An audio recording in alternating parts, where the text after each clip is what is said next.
There's something magnetic about someone who walks away, not to punish, not to manipulate, but because they simply won't chase what isn't freely given. This kind of behavior doesn't repel people. It draws them in.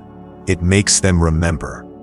And if there's something real, they return. This video isn't about tricks. It's not about pretending not to care or playing hard to get. No, it's about becoming someone who naturally inspires return. Because your presence lingers in the mind.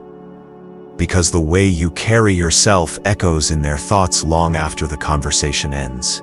Stoicism teaches us not to cling, not to control, but to become, to embody values so strong and presence so grounded that people come back, not because we begged, but because we became unforgettable.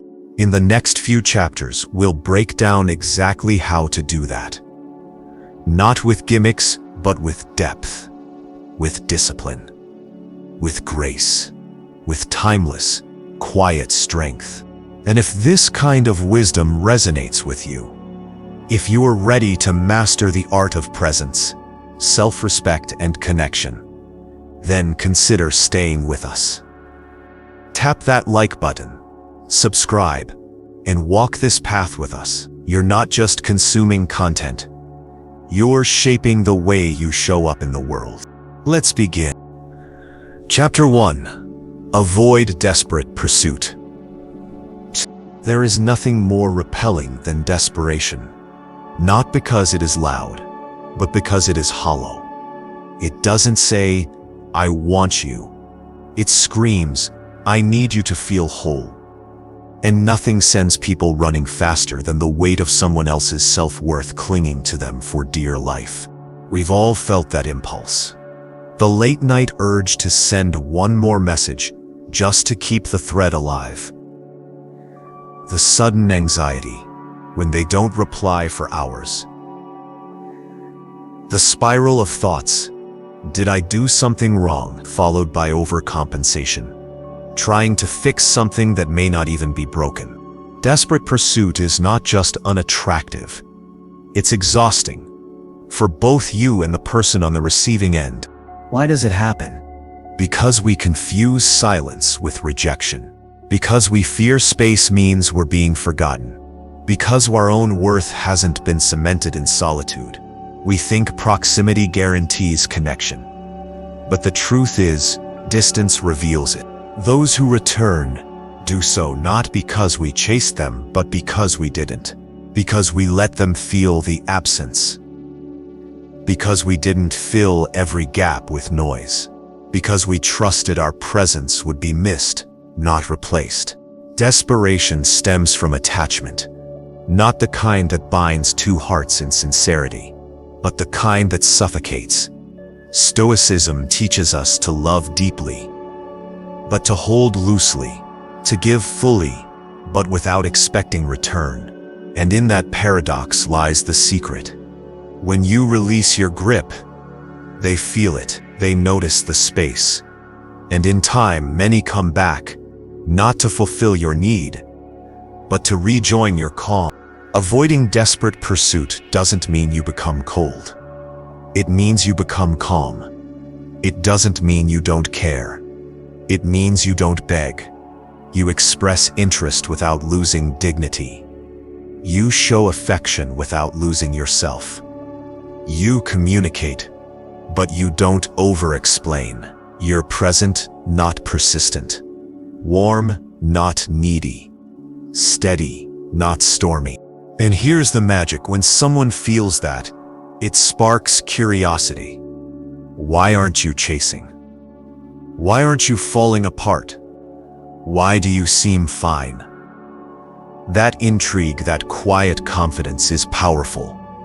It turns the tables, it makes them wonder what they missed, who you've become, and more often than not, it draws them back, not out of guilt but desire.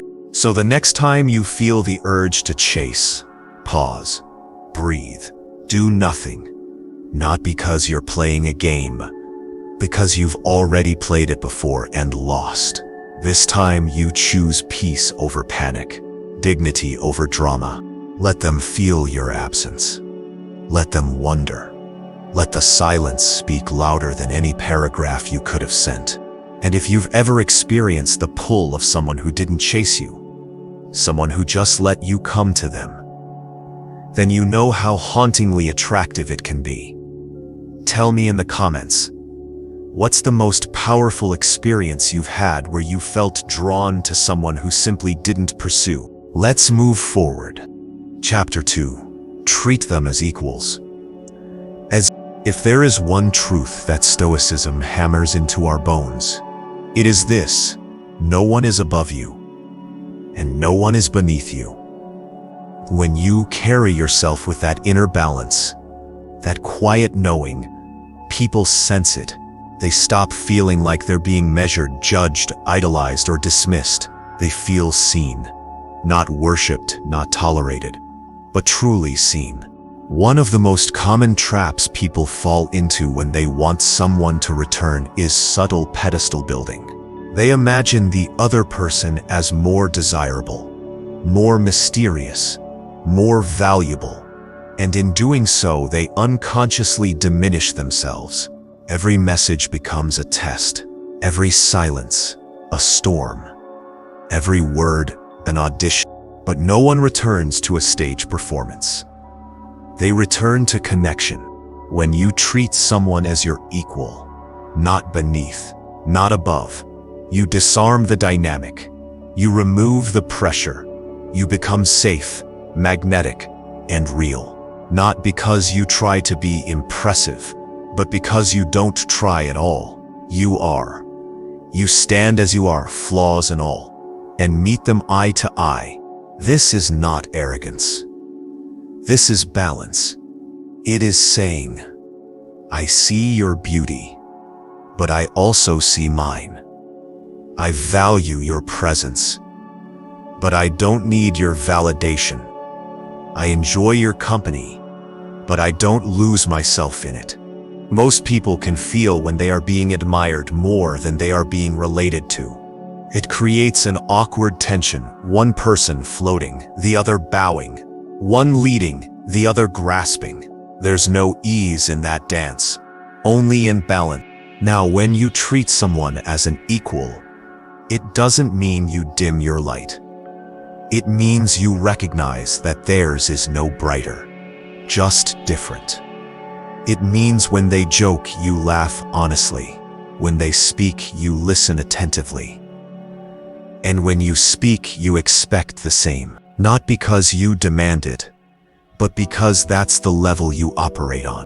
This changes everything. It removes the feeling of winning someone back. It transforms the whole narrative from pursuit to presence. You're not chasing.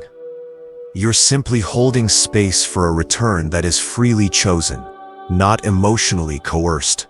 And this equality of presence is what people remember. They may not recall every word you said or every message you sent, but they will remember how they felt around you. If they felt elevated, respected, relaxed, they'll return, because that energy is rare. Most people either smother or neglect. Few meet you halfway. Treating someone as an equal also protects you. It keeps you from self-abandonment. You stop molding yourself to be more liked, more wanted, more agreeable. You stay rooted. You don't shrink to fit a fantasy. You stay whole. And maybe most importantly, it frees them. Because when you hold them on a pedestal, you don't give them space to be flawed. They feel pressure to perform, to live up to the image you've built.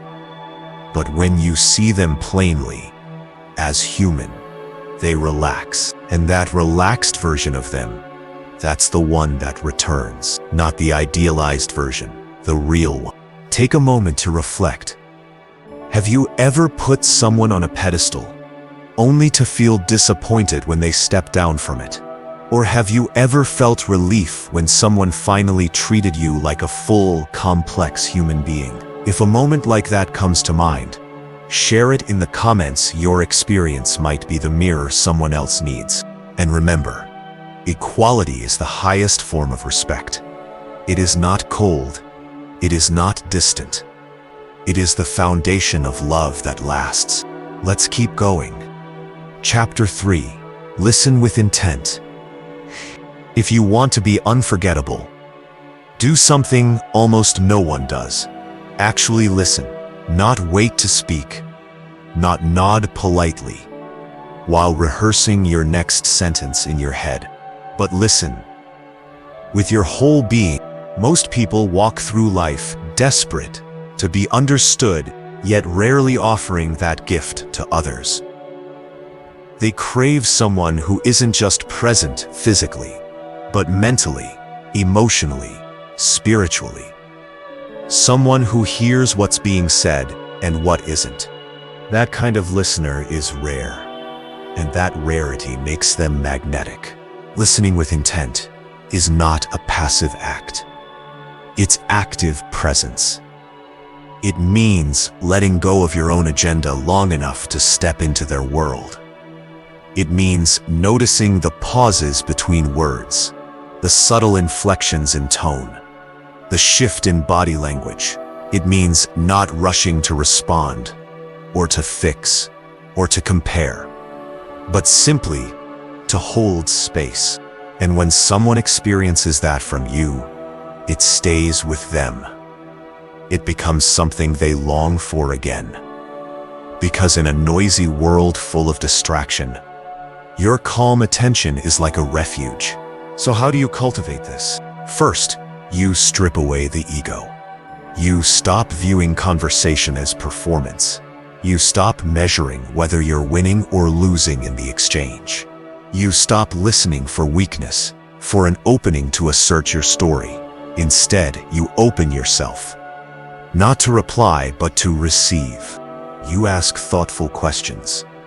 Not to show off your intellect, but to invite depth. You let them finish their thought, even when there's a long pause.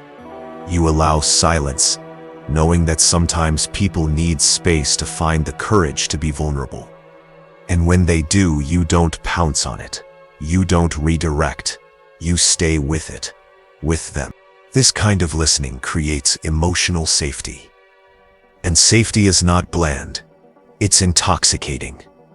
It's the difference between feeling like someone's trying to impress you and feeling like someone actually values who you are beneath the surface. When someone feels deeply listened to, they associate you with that feeling. They return not for your charm or looks or witty texts, but for the experience of being known. And that is what lingers. Now let's take it a step further. Listening with intent also means listening between the words. The way they downplay their own dreams. The moment they mention a childhood detail and quickly change the subject. The slight tremble in their voice when they say they're fine. You don't need to call it out, but you notice. And in doing so, you become someone they feel seen by. Not because you analyze them, but because your presence welcomes their truth.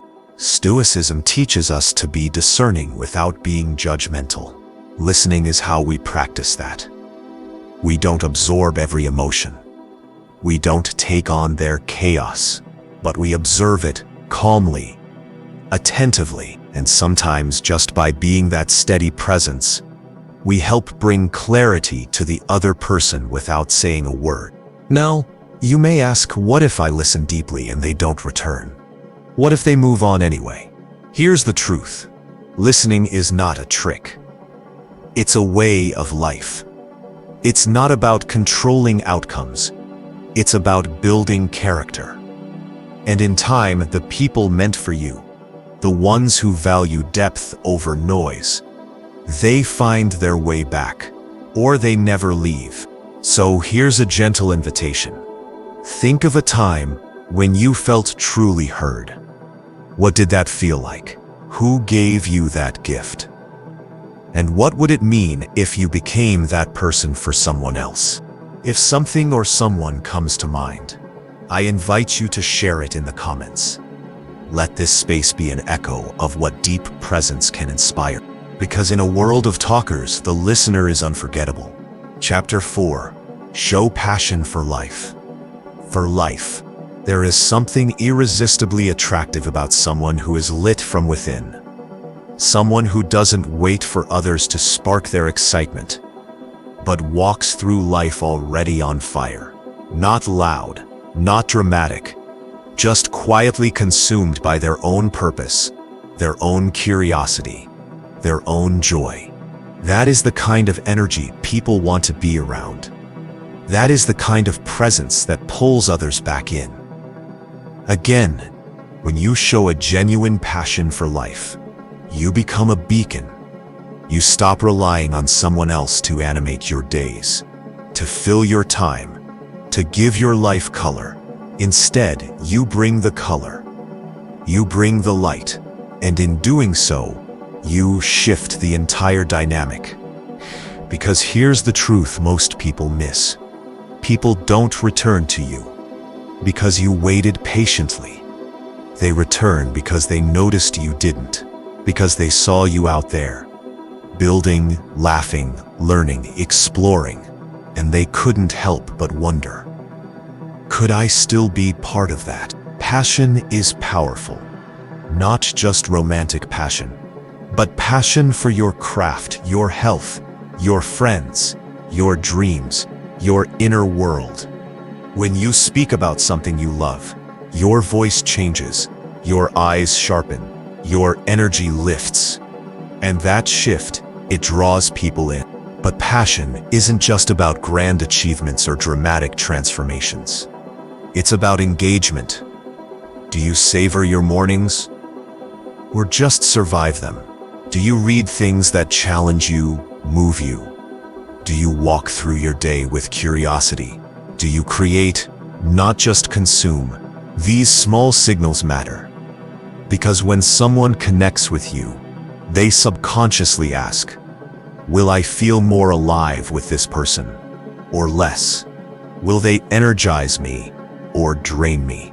If your life is full, not cluttered, but rich, you become the kind of person who can love freely, without attachment. Why? Because you're not clinging to them to feel whole. You're whole already, and that makes your presence feel like an invitation, not a demand. Now, here's where Stoicism plays a quiet but vital role. Passion for a Stoic is not reckless emotion. It is aligned action. It is living in accordance with nature, your nature, which means embracing your talents, your interests, your calling. It means not waiting for external permission to begin.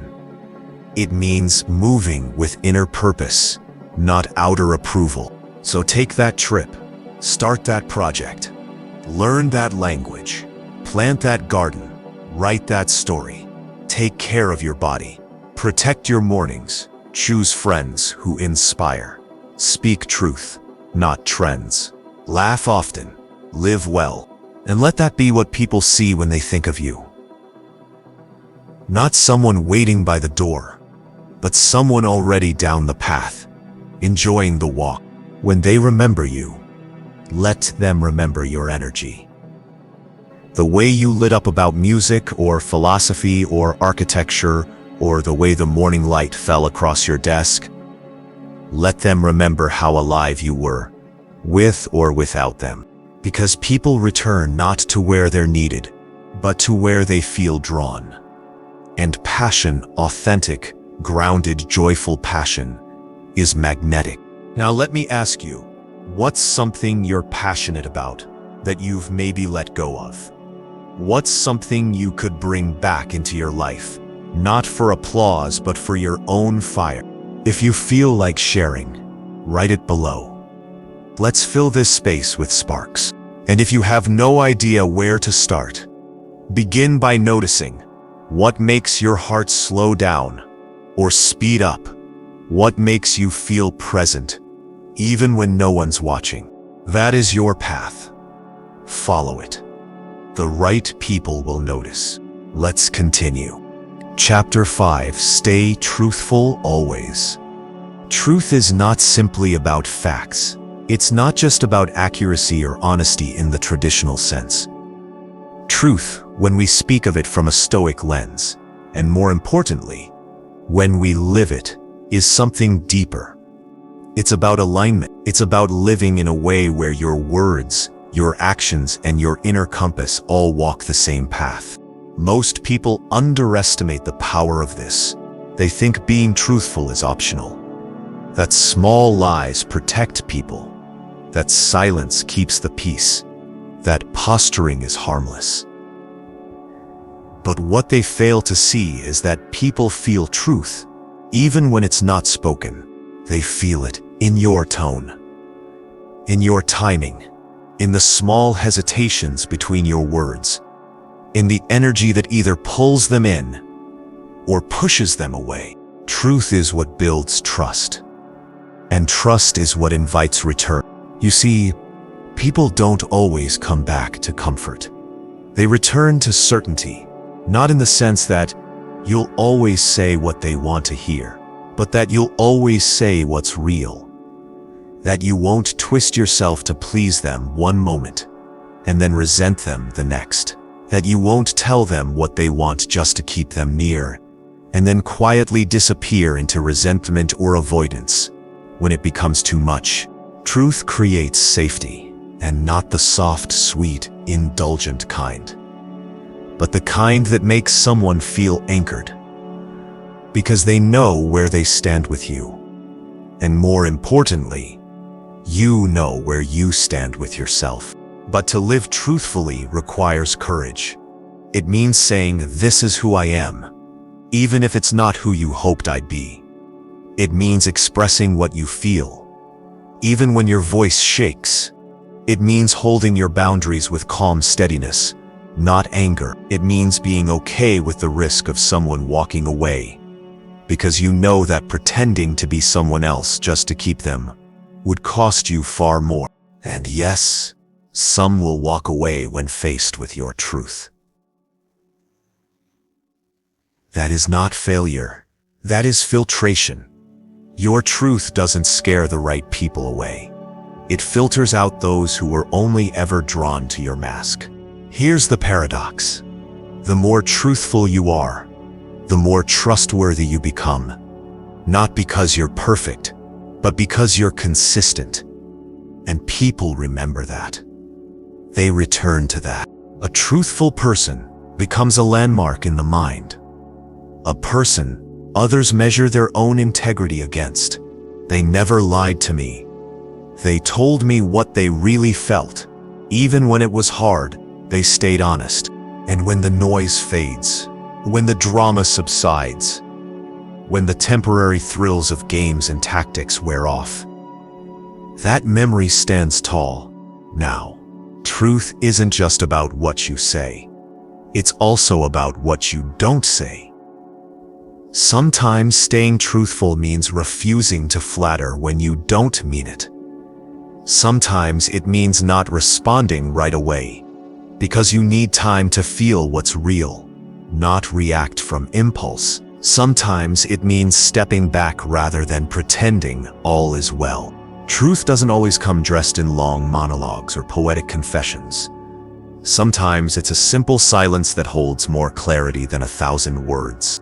And when people experience that kind of energy from you, when they look back and realize you were always steady, always sincere, even when it didn't serve your ego, they remember. They often return, not to the version of you that made them feel good, but to the version that made them feel clear.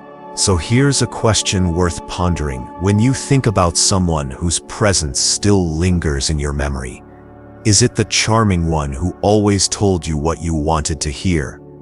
Or the honest one who told you the truth, even when it stung?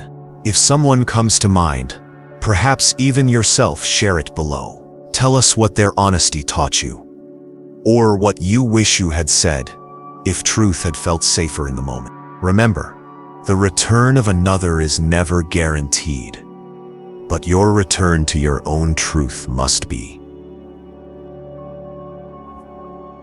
Let them come back to someone real. Let them return to the unshakable ground of who you actually are, not who you perform to be. That's what makes you unforgettable. Chapter 6. Uplift them genuinely. There's a kind of power in kindness that is too often overlooked, especially in a world where edge is mistaken for strength and indifference for attractiveness. But when you uplift someone, truly uplift them not out of strategy, but sincerity, you tap into something deeper than attention. You touch the part of them that longs to be seen, supported, understood, and that is not easily forgotten.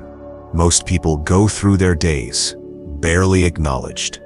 They're complimented for appearances, but rarely for their essence. They're recognized for output, but rarely for effort. They're admired for surface-level traits, but rarely for their inner qualities. So, when you're the one who notices, who says, "I see how hard you're trying," or you light up the room when you talk about that, you create a moment that gets tucked away in their memory, a moment they return to in silence, a moment that quietly calls them back to you. Now, this is important. Genuine upliftment is never about flattery. It's not about sprinkling compliments to win favor. It's not about sweet-talking your way into someone's heart. That kind of charm is transparent, and worse, forgettable. True uplifting is grounded. It comes from observation, not performance. It comes from being present enough to witness who someone is beneath their usual defenses, and having the courage to affirm it, not loudly, but clearly. Sometimes it's in a moment of self-doubt when they're spiraling into criticism, and you say you're being too hard on yourself. I've seen how much you care. Sometimes it's after they achieve something small but meaningful, and you say, I hope you're proud of that. I am. And sometimes it's just listening without judgment, without advice, without trying to fix, and letting them know, simply by your energy, I'm in your corner. This kind of upliftment doesn't make you a doormat. It makes you a mirror, a reminder of their worth, not just when they're shining, but when they've forgotten their own light. People return to those who remind them of who they are at their best, who help them see the beauty in themselves, not because it was convenient, but because it was true. And again, Stoicism supports this. Because when you're rooted in your own values, your own calm, your own enoughness, you can uplift others without losing yourself. You're not giving to get. You're not helping to be liked. You're simply expressing what's right, what's noble, what's needed. And strangely enough, that kind of energy becomes irresistible. Now, here's the other side. Uplifting others genuinely means not enabling their illusions. It means being kind, not coddling. It means challenging them gently when they're self-sabotaging. It means saying, you're better than this, when they shrink, or I know this isn't your truth, when they try to pretend. Upliftment is not passive. It's active. It's standing with someone in their growth, not dragging them, not rescuing them, but reminding them of their own legs. If you've ever had someone uplift you in this way, someone who spoke to your higher self even when you couldn't see it, write it in the comments. Say their name or what they said, or what it meant to you. Let's honor those moments, and let others feel the ripple of that energy here.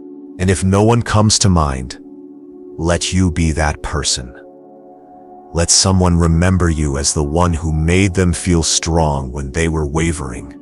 as the one who believed in them without agenda. Because people don't return to those who wanted to win.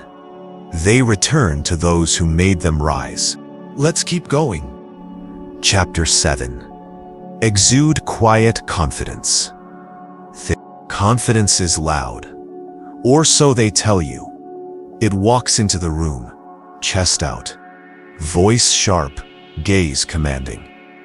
But that's not the kind of confidence people remember.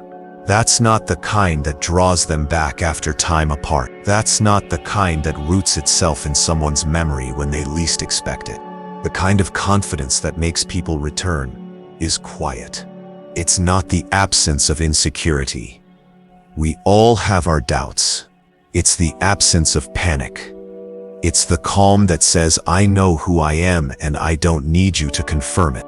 This kind of presence is rare. And like anything rare, it captivates.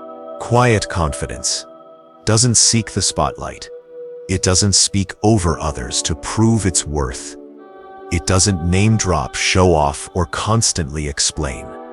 It simply is, and in its stillness, it invites curiosity. Why is this person so composed? Why aren't they rushing to please?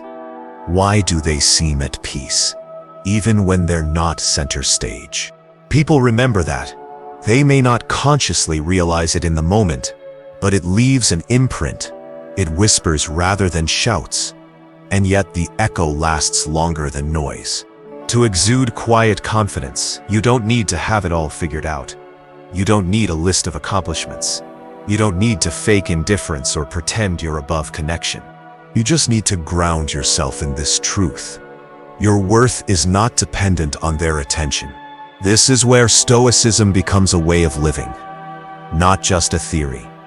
A Stoic does not seek validation from the crowd. He is not arrogant. That's just insecurity in costume. He is not passive. That's just fear wearing silence. A true Stoic presence is firm, but not rigid. Open, but not needy. It is the kind of energy that says, I belong to myself first, and in a world where everyone is performing, that kind of presence is both soothing and unforgettable. Now, this kind of confidence doesn't mean you never show vulnerability. In fact, when you do, it makes more of an impact, because it's not performative, it's real. You're not offering it to manipulate or to gain sympathy. You're simply sharing what is and then standing tall anyway. People feel that. They sense the difference between someone who shares their wounds from an open scar and someone who shares from a place of healing. The former asks for rescue. The latter invites connection. Quiet confidence is also about pacing.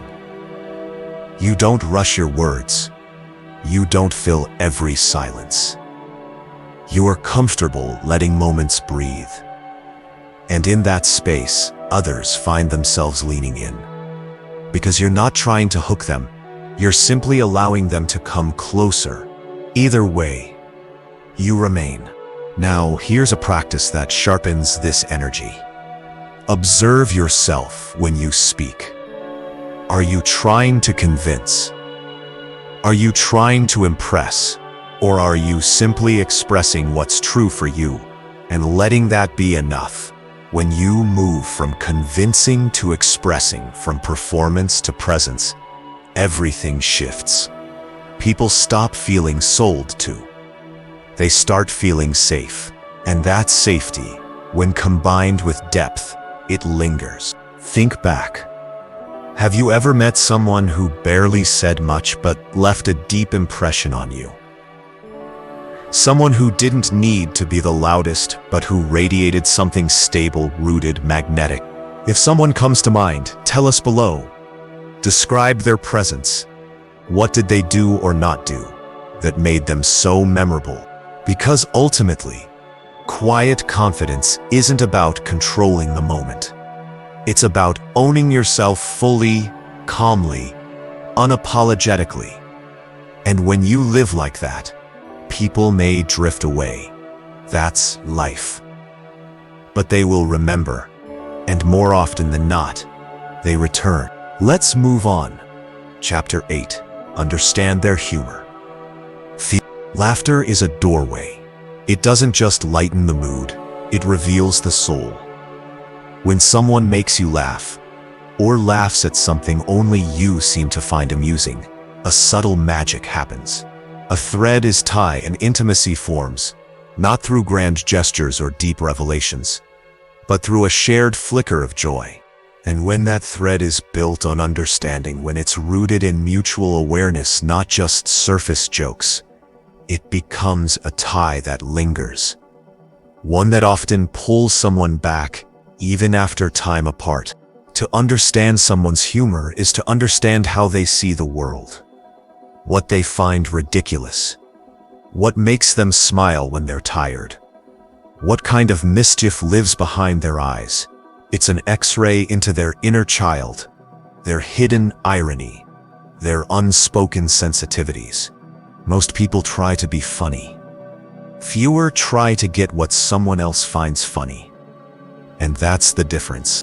Because when someone feels like you get their humor, not just tolerate it, but meet them there, playfully, effortlessly, they feel a sense of rare connection. It says you see the world through a lens I recognize. That's powerful. This doesn't mean you need to be a comedian. It doesn't mean forcing jokes or laughing at things that don't genuinely amuse you. In fact, forced laughter is the quickest way to kill attraction. What matters is attentiveness, the willingness to notice what makes them light up, the way they smirk when telling a dry joke, the way they slip sarcasm into casual conversation, the awkward pun they keep returning to. You listen. You play back. You respond, not with a script but with presence. And in doing so, you make them feel seen in a way that few others do. Understanding someone's humor also means not being threatened by it. Some people use wit as a defense, others as a test. If you're easily offended or take everything literally, they retreat. But if you can hold your own, if you can meet their sarcasm with calm wit, or simply smile instead of snapping, you disarm the mask. They relax, and in that comfort, they associate you with freedom. Freedom to laugh without filtering. Freedom to joke without tiptoeing. Freedom to be ridiculous childlike. Raw, even if just for a moment. That's the kind of energy people return to. Now, humor is also a language of affection. Especially for those who struggle to say things outright.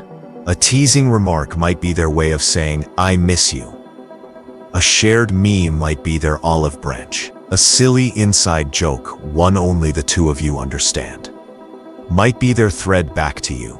Don't dismiss these moments.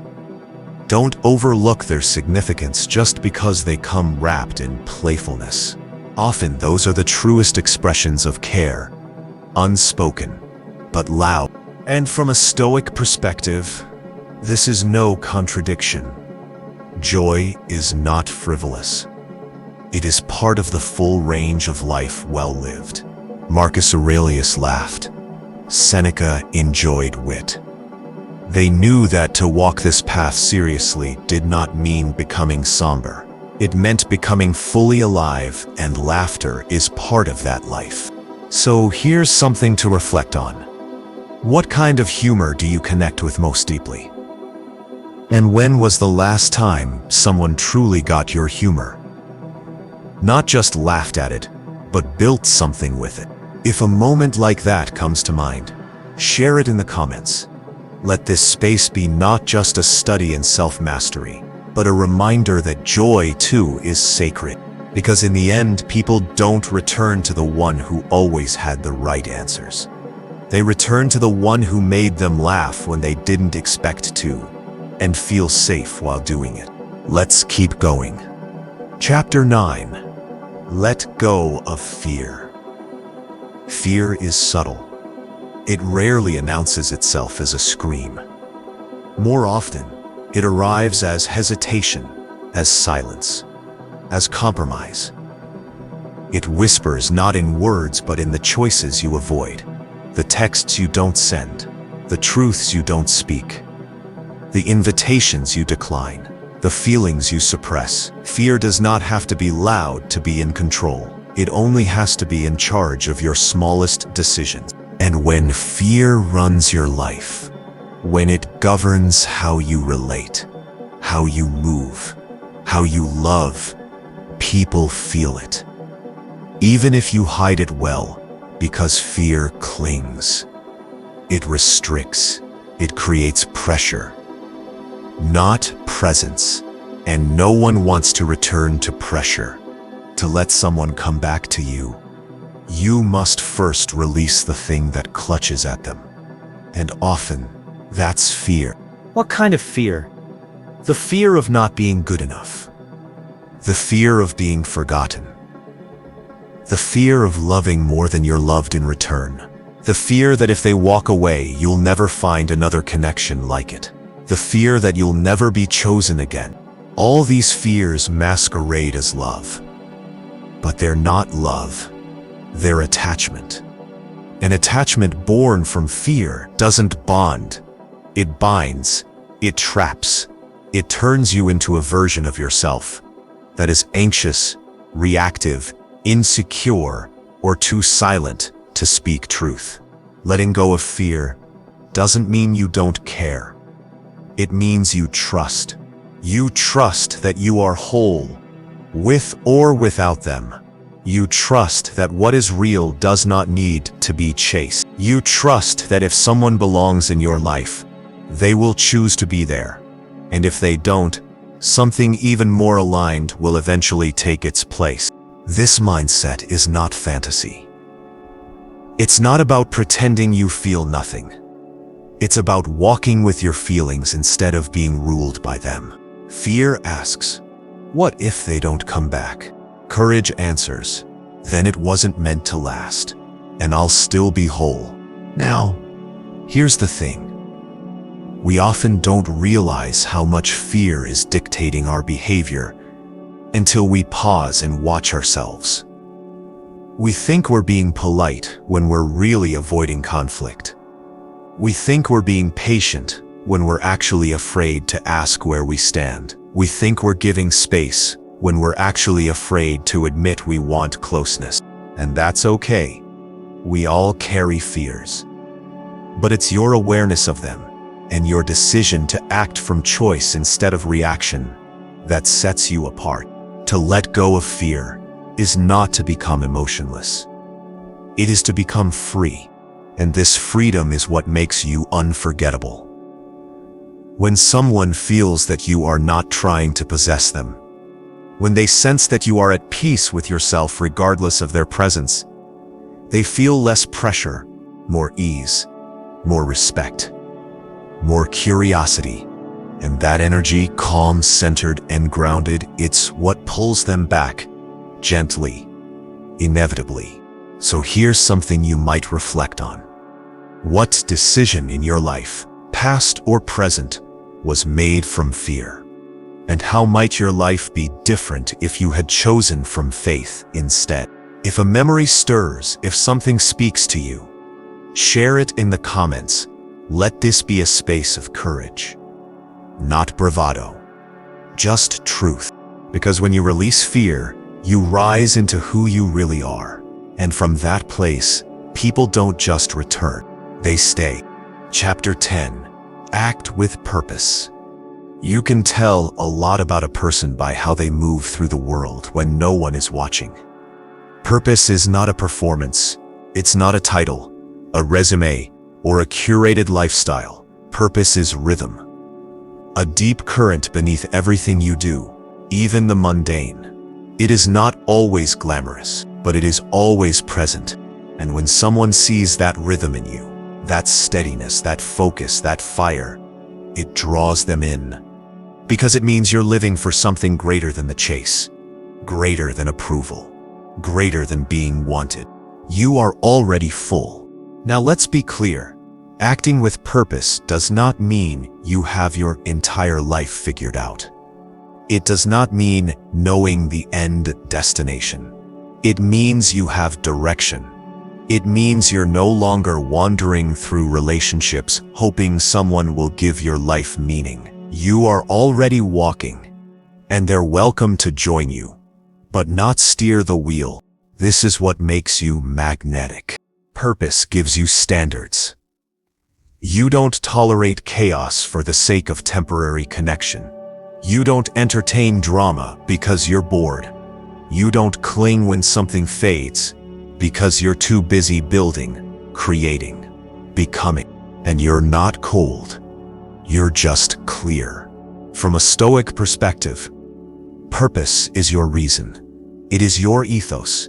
It is the thing that remains steady no matter how people behave, no matter who stays or who leaves. Marcus Aurelius didn't write his meditations for applause.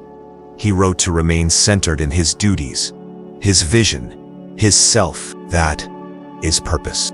And you must have yours. So what does this mean? Practically, it means your mornings are not dictated by your phone. Your energy is not hijacked by validation. Your sense of self is not shaped by how quickly someone responds. You still care. You still love. But you act with intention, not impulse. And because of this, you become rare. When someone thinks of you, they remember that you were moving forward, that your life had weight, that your words matched your values, that you didn't just say you wanted depth, you lived it. This creates an impression that time cannot erase. Even if they walk away, even if they forget, at some point, the world will remind them. A moment of stillness, a shallow conversation, a fleeting glimpse of someone who moves without purpose, and suddenly, your memory comes back like a wave, because you stood for something. Now, here's the part most people miss. Purpose is not selfish. When you act with purpose, it makes you a better partner, a better friend, a better leader. Why? Because you are not seeking to be completed. You're offering something whole, something steady, something meaningful. And that energy is like a compass. People feel safer around it, even if they don't know why. They feel more grounded in your presence, and when they leave, it's that steadiness they miss the most. So pause with me for a moment. What's your purpose right now? Not forever, not in grand terms, just today, this week, this chapter. Are you moving towards something, or waiting for someone else to give you direction? If you feel called, write it below. Declare your focus. Let this space become a journal of becoming. Because when you act with purpose, even if you're still unsure of the path, you become the kind of person others remember with quiet awe. And often, they come back. Conclusion. There's no guarantee that someone will return. But that was never the point. The point is who you become when you stop chasing. When you stop clinging.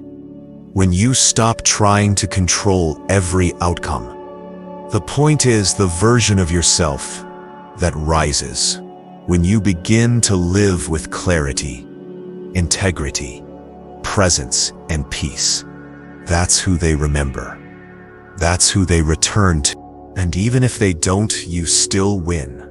Because this path, this evolution, this self-respect, it stays. It expands. It carries you forward into every connection that follows, stronger and more grounded than before. So behave like this, not for them, but for you. Let your absence speak when necessary. Let your truth echo. Let your kindness shine without needing reward. Let your confidence whisper rather than shout. Let your life move with or without an audience. And when someone sees you again, if they do, let them meet a person they barely recognize. Not because you changed for them, but because you grew without them. Now, if this journey stirred something in you, If you felt seen, challenged, or inspired, I invite you to stay. Join us. Tap that like button, subscribe to the channel, and share your voice in the comments below. This is more than a video. It's a path, and you're walking it now. Tell me in one sentence, what is one thing you're taking away from this video that you'll carry with you today? I'll be reading every comment. Until next time, walk tall, speak less, love true, and live well. The rest will follow or return.